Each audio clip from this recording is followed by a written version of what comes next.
Hello and welcome to 8.7 Numerical Integration. In this section we'll be looking at some approximation techniques for area underneath a curve. Okay, the two most prominent being the trapezoidal rule and the Simpson's rule. Okay, so an important thing to note is it's a fixed interval from A to B. To figure out our delta x, we use a formula. Delta x is, this is going to give us the width of each of our trapezoids. Okay, and so to get delta x, we do the formula b minus a divided by n, and n represents the number of trapezoids. Okay, and then we follow this formula. We follow the formula here.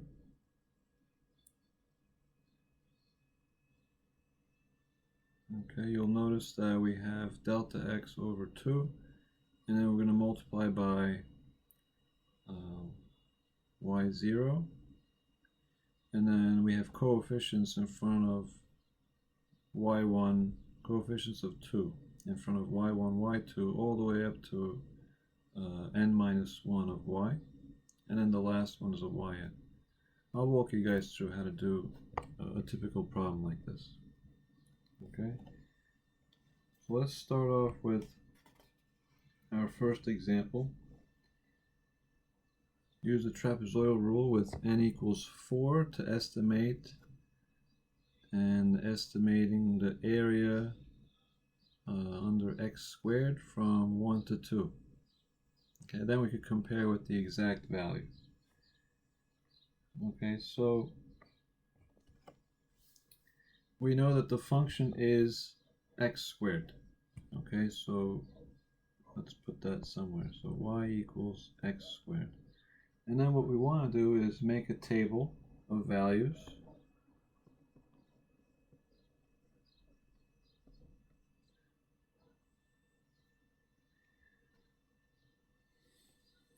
Now if n equals 4, this is important, so that tells us that we'll have 4 trapezoids. Okay, so what we need then is we need y0, we need y1, we need y2, y3, and y4. Okay, so the number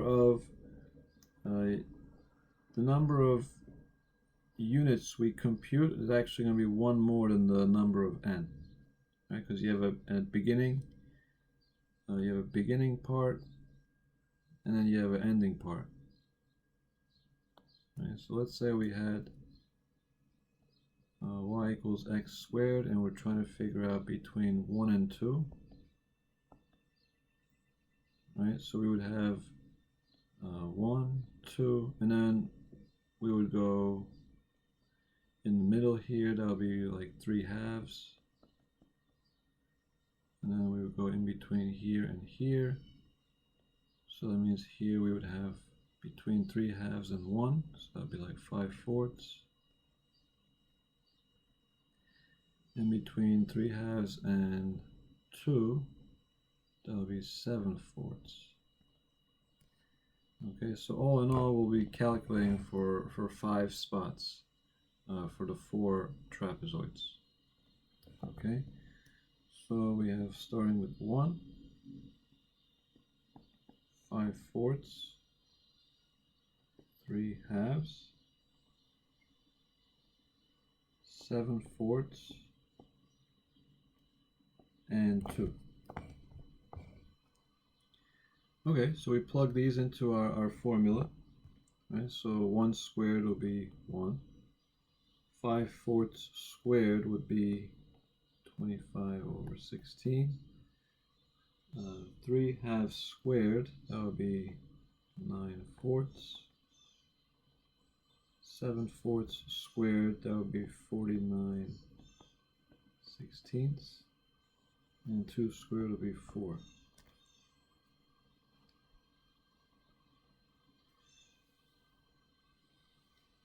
Okay, next, let's figure out our delta x. Get that out of the way. Delta x is going to be b minus a over n. So in our case, this will be 2 minus 1, and we divide that by 4, because we have the 4, n equals 4, right? So we end up with 1/4. Okay, now our general trapezoidal rule for this, when we have the 4 trapezoids, we're going to have delta x over 2, straight from the formula. And we have y0 plus 2y1 plus 2y2 plus 2y3 plus y4.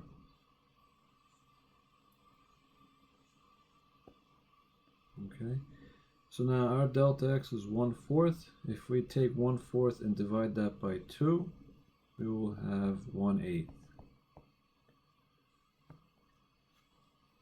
Okay, and now we could just fill in our y values. Okay, so our y0 is 1. So maybe we could label these here. This is y0, this is y1, y2, y3, and y4.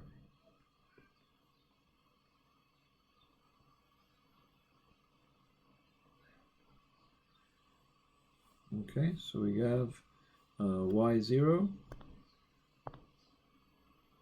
which is 1, 2 times y1, so 2 times 25 over 16, plus 2 times y2, which is 9/4,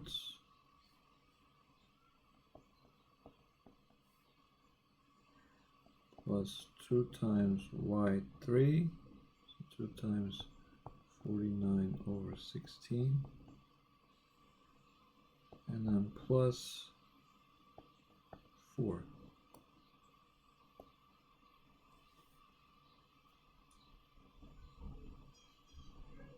Okay, so now we could just simplify. We have 1/8. In here we could do a little bit of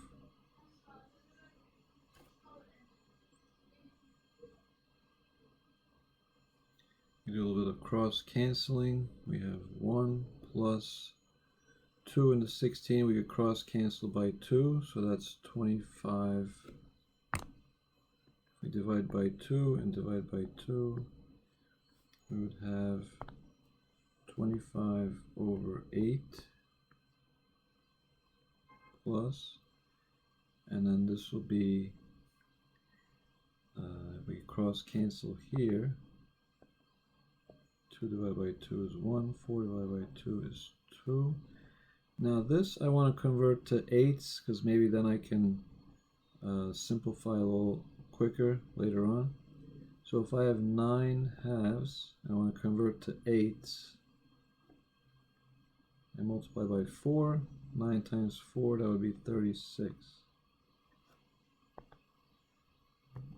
Okay, and then for the 2 and the 16, I could divide by 2, divide by 2 here, so we have 49 over 8.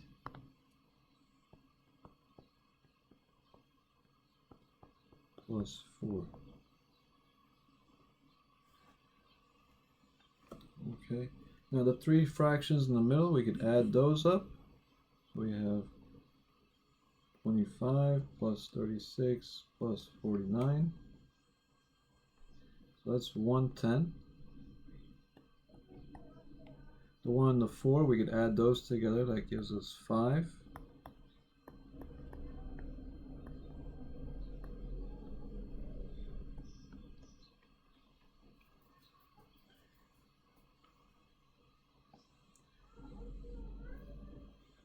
Okay, and now we can reduce. Well, we could actually distribute the 1/8. We do various things here, right? Let's get this combined here in the middle. The 5 would become 5 over 1, so it would become 40 over 8.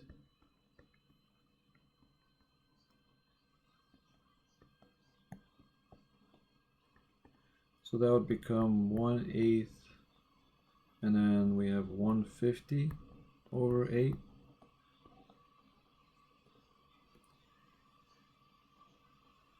And so we would get 150 over 64. And then we could reduce, we could divide by 2. So we would get 75 over 32. And I think that's as far as we could go with that. Okay, now as far as the actual area, right, so let's compare the estimate with the exact value. So we all know how to do this. So if we're doing area from 1 to 2 of x squared dx, we integrate it, we get 1/3 x cubed. And let's plug in our 2. We have 1/3 of 2 cubed minus 1/3 of 1 cubed. 2 cubed is 8, so we have 8/3 minus 1 cubed is 1 times 1/3 is 1/3. So that gives us 7/3.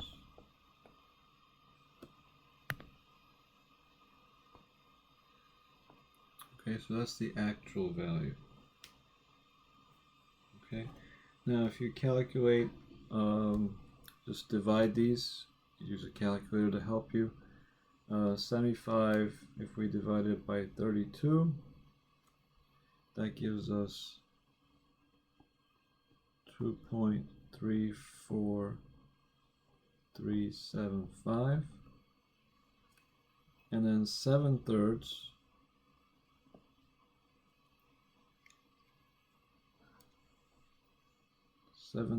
is 2.3 repeating. Okay, so you see that we came very close actually. Right, we came very close. And so this, just as a reminder, the methods is just an approximation method. So pretty remarkable that it came actually that close. So that's what we end up with. Okay.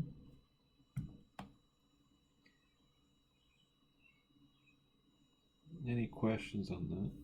Bring it up in class, or you could email me.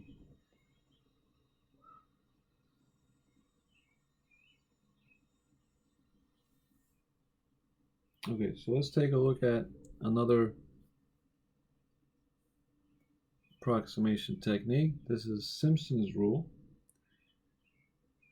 Simpson's rule uses parabolas. This is the formula for Simpson's rule. We have a similar thing going with the width of each parabola. Calculate the same way. Delta x is b minus a over n. Formula would be this formula. One thing you want to note is y0 and yn, again, just like trapezoidal, they don't get any coefficients. The coefficients in the middle, they alternate with coefficients of 4 and 2. Okay, they'll start with a 4, end with a 4,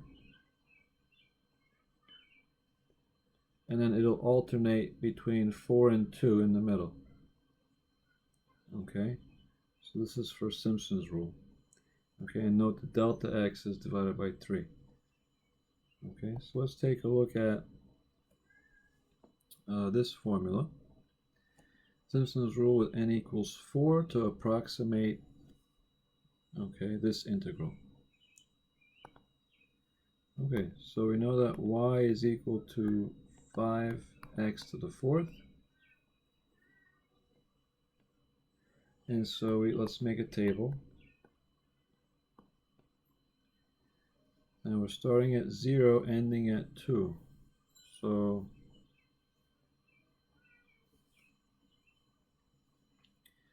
if it helps you to visualize that, 5x to the fourth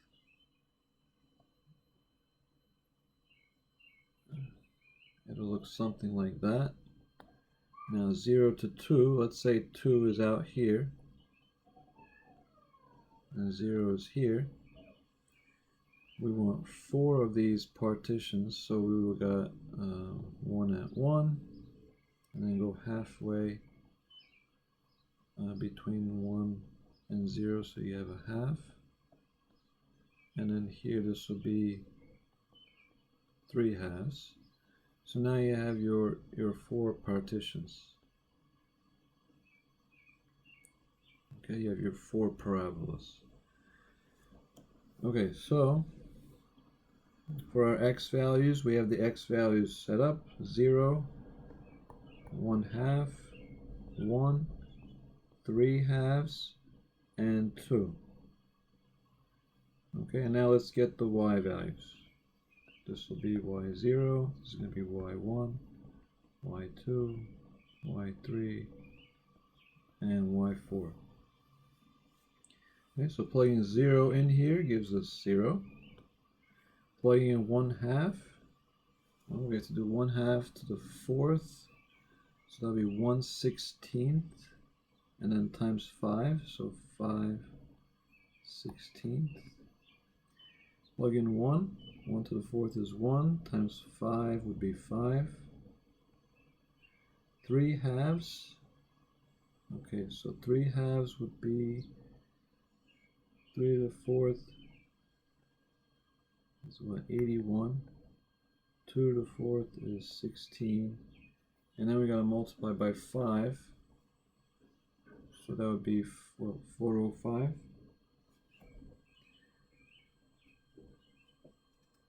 So 405 over 16, and then 2 to the fourth is 16, times 5, that would be 80, so we have 80. Okay, so next, let's set up our delta x. Delta x is b minus a over n. So in our case, this would be 2 minus 0 over 4, 2/4, which is 1/2. Okay, the formula for our Simpson's rule, we would have our delta x over 3, and then we have y0 plus 4y1 plus 2y2 plus 4y3 plus y4. Okay, so the y0 and the y4, no coefficient, and then we alternate 4, 2, 4 in the middle. Okay, so if we put the 1/2 for delta x in here, 1/2 over 3, that would be 1/6. Okay, so we have 1/6. And now we could plug in our y0s. So we have 0 plus 4 times y1, so 4 times 5/16, plus 2 times y2, 2 times 5, plus 4 times y3, so 4 times 405 over 16, and then plus y4, which is 80.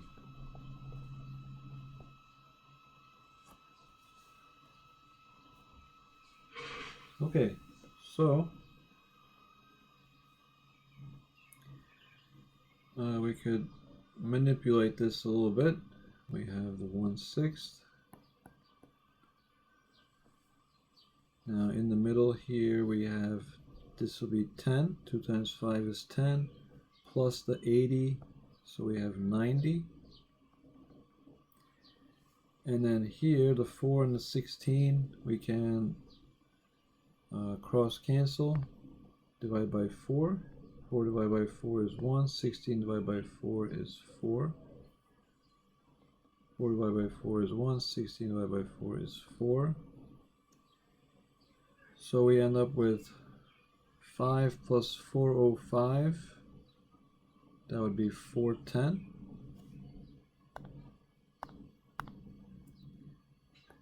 410 over 4.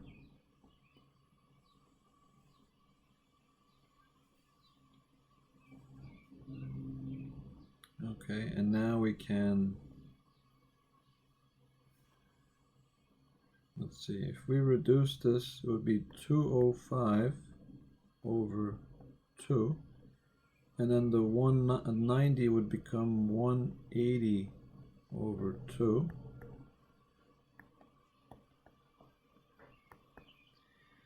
And then we could combine the 180 and the 205. That would be 385. So 1/6 times 385 over 2. And then we would end up with 385 over 12.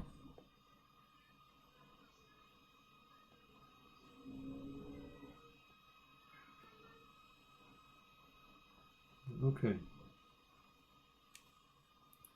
And so if we look at the actual value, let's take a look at the actual value of this. 5x to the 4th.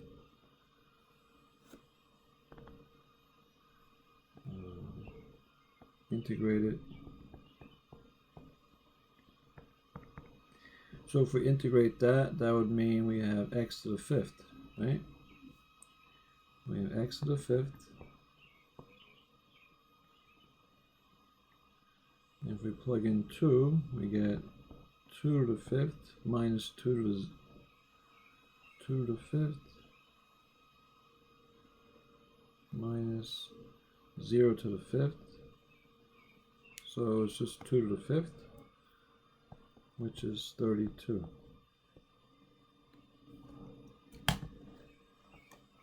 Okay, so the 385 over 12, just divide that. Let's see how close we are. 385 divided by 12. Okay, so this is 32.083, and the 3 is repeating. Okay, so we're actually very close approximation. Okay. All right. Let's take a look at the error estimation with trapezoidal and Simpson's rule. So there are often problems that ask you guys about how to estimate the error. Okay, and these are the typical formulas for them. Okay, so they're very straightforward formulas. M is probably the trickiest part. But what M is doing is you're taking the maximum. So see now it's saying the upper bound for the values of, here's the second derivative in absolute value. And then for Simpson's rule, it's the fourth derivative. Okay, in absolute value. So you basically want to figure out what's the, for example, for trapezoidal, you figure out what's the second derivative of the function, and then in the interval a to b, you want to plug in the value that gives you the maximum value. It gives you the upper bound for that derivative, that second derivative. That becomes your m. Okay. Same thing here for Simpson's rule. You take the fourth derivative of the function, and then you plug in any value in the interval as long as it gives you the maximum, the upper bound. Okay, so whatever value gives you a maximum, that's the value you use for either of these error estimations. Okay, so let's take a look at our example. Find the upper bound for the error in estimating. Okay, so this is the same same integral we just used, using Simpson's rule with n equals 4. Okay, so let's figure this out. Simpson's rule. So we have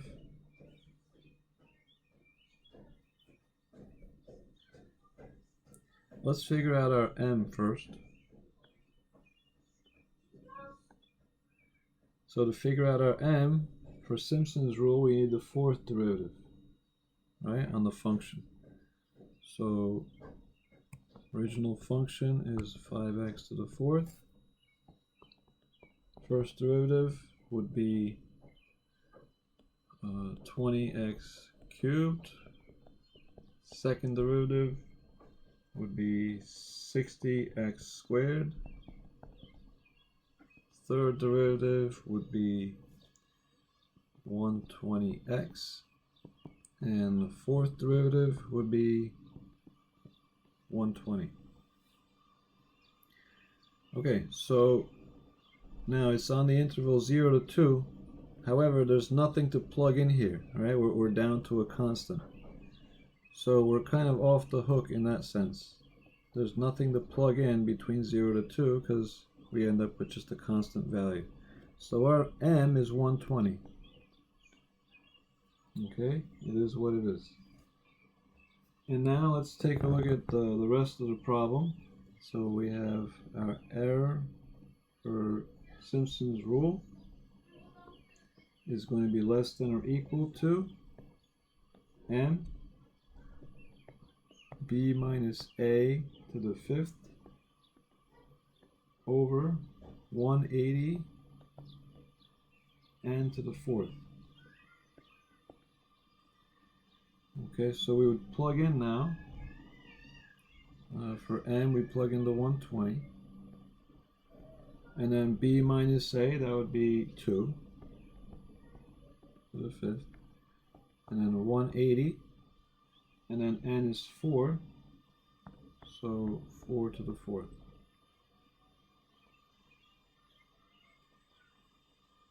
Okay, and then if we figure this all out, this would reduce to 1/12.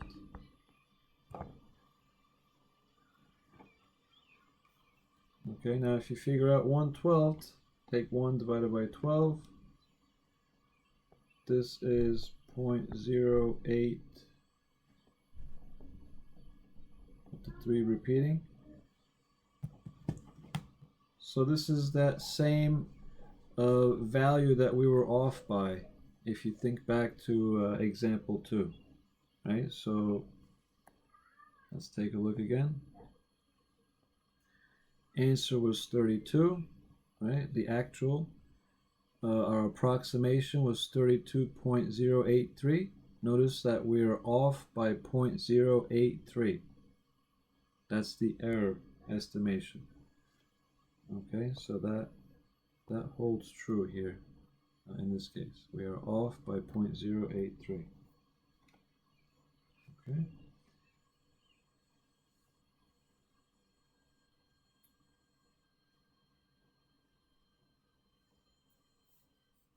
Okay, so let's take a look at example 4. Estimate the minimum number of subintervals needed to approximate the integral in example 3 using Simpson's rule with an error of magnitude less than 10 to the negative fourth. Okay, so we're looking for the minimum number of subintervals. This is looking for n, our n value. Okay, anytime we're asked the number of subintervals, this is looking for n. What is n going to be? Number of subintervals. Okay, so we set up our formula for the Simpson's rule. We have m b minus a to the fifth over 180 n to the fourth, and we want this to be less than, with an error of magnitude less than 10 to the negative fourth. Okay, so set that up to be less than 10 to the negative fourth. Okay, so we have everything already done. We know that the m is 120, right, from the previous example. We know b minus a is 2 to the fifth, and we have the 180 n to the fourth.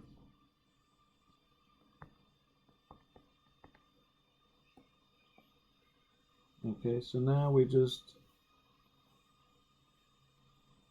solve this algebraically to figure out what we end up with.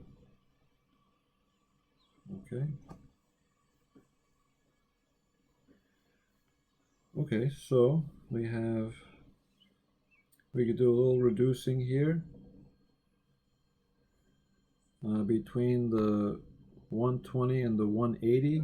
We cancel out the zeros. We could divide by 6 here. So we have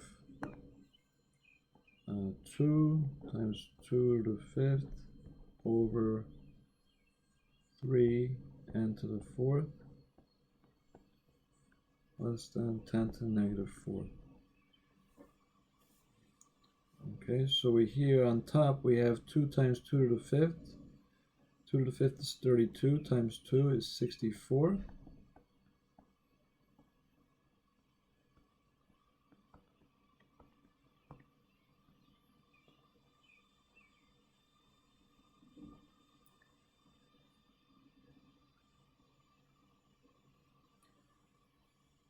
Okay, so now I'm trying to solve for n to the fourth, or n, right? I'm trying to solve for n. So I can do is, I have here,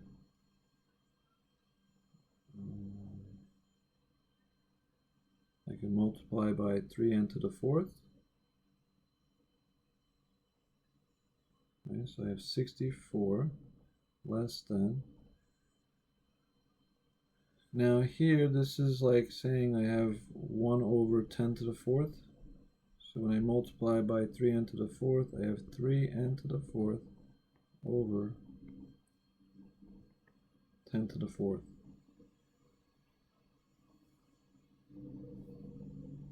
Okay, and now I can multiply both sides by 10 to the fourth.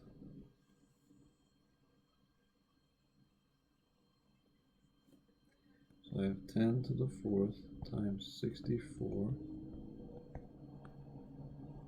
less than 3n to the fourth, divide by 3. So I have n to the fourth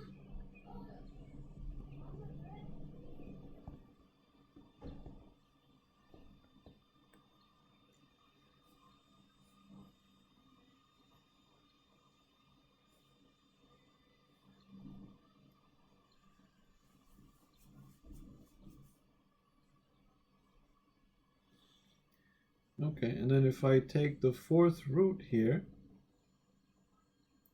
so we can figure out what this is. 10 to the fourth. Let's put it this way.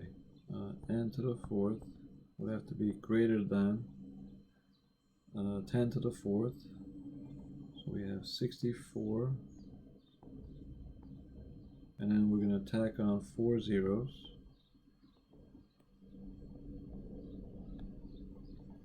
And if we do fourth root of this, at this point you could do fourth root, use a calculator. You would estimate this to be about 21.5.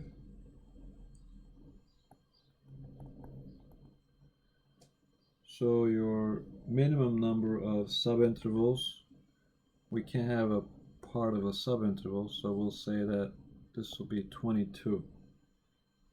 Okay, so minimum number of subintervals would have to be 22 subintervals. Okay, and that's the basic idea. behind it. Alright, any questions, just write me an email or bring it up during class. Have a good day, have a good night. We'll see you soon.